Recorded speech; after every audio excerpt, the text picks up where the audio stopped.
60s, the Beatles and the Rolling Stones were top of the pops. Jim Clark and Lotus were scorching to Grand Prix win after Grand Prix win. And on the telly, Diana Rigg wore black leather and drove a Lotus Elise.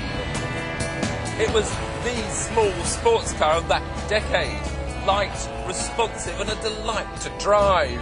It was the epitome of Colin Chapman's design creed. Sadly, its successor some 25 years later was not. Front-wheel drive with a Far Eastern turbocharged engine, it had superb road holding, but it just wasn't any fun. It lacked the driver involvement of the older car, that responsive steering, that live wire feedback to put a smile on your face. But now there's a new Lotus that will do just that. The Lotus Elise.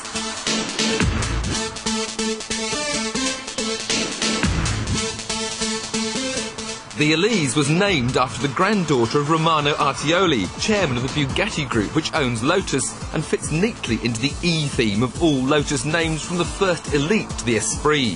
Both Lotus and Bugatti have seen hard times lately, and money to develop the new sports car and the V8 version of the ageing Esprit was hard to find. The company has a lot resting on this little roadster, and on looks alone, I think they're on to a winner. Even standing still, the Elise is a stunner. Styled in-house by designer Julian Thompson, it's easy to spot cues from other sports cars in amongst its curves. The grille from the Lotus Elite, the vents from the GT40, side intakes that could have been penned by Bertoni. The whole shape is so much tauter than the flabby MGF. Getting in requires a bit more athleticism than most. And once you drop into the slither of leather that they call a driving seat, you realise just how Spartan the interior is. There's no carpets, no electric windows, and no radio cassette. Which is probably a good thing, because there's nowhere to put your cassettes.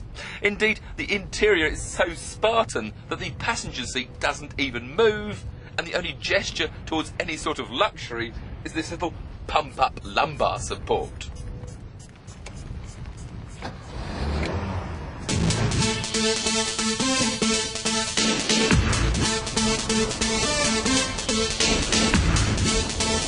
Now, if it's not enough that this Elise looks sensational, how about the fact that it drives sensationally? The ride is relatively soft by small sports car standards, which is good for comfort, but can be bad for the handling. Yet this Elise is almost perfect. Drains and potholes cause the suspension to clonk and rattle. You feel the bumps through the seat of your pants, but you don't feel them through the steering. And it's the weight, feel and responsiveness of this steering that gives such pleasure. If you point the Elise into a corner, it goes where you want it to go. Even the cable-operated gear change provides satisfying movements, unless you try to get fifth gear. But then, if you're trying to get fifth gear, you're not having fun.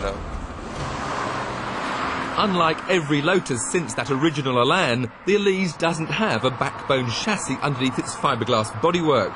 Instead, it's got a space frame fabricated from extruded anodized aluminium bonded together with a special epoxy adhesive, all built and supplied by the Danish Hydro Aluminium Company. All up, the car weighs only about 700 kilograms, so even the meagre 118 horsepower supplied by the mid-mounted Rover K-Series engine is enough to get you from 0 to 60 in 5.5 seconds. The driving position is perfect, the instrumentation simple and effective. For me, though, it is a shame that the interior specification is so minimalistic. Oh yes, and the fact that the Elise has got a hood from hell. The changing North Yorkshire weather gave us plenty of opportunity to curse the Elise's hood. It's as if the designers couldn't decide which kind of fastenings to use, so they used them all.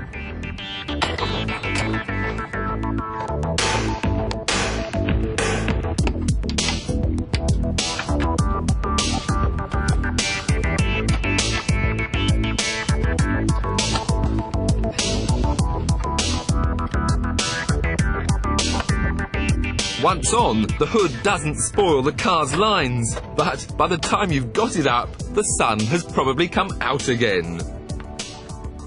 Allowing us to look at some of the Elise's cleverer features, like a nose which acts as a spoiler with air ducted from the grille through the radiator and out of the two vents in the bonnet.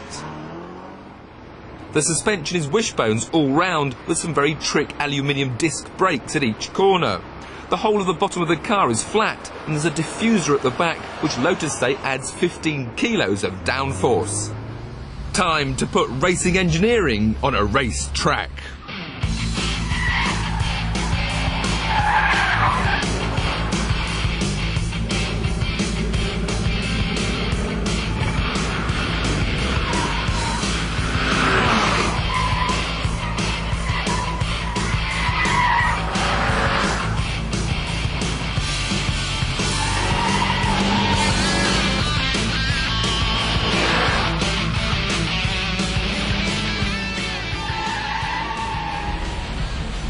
Of course, you really need to get onto a private track to push the Elise right to its limits.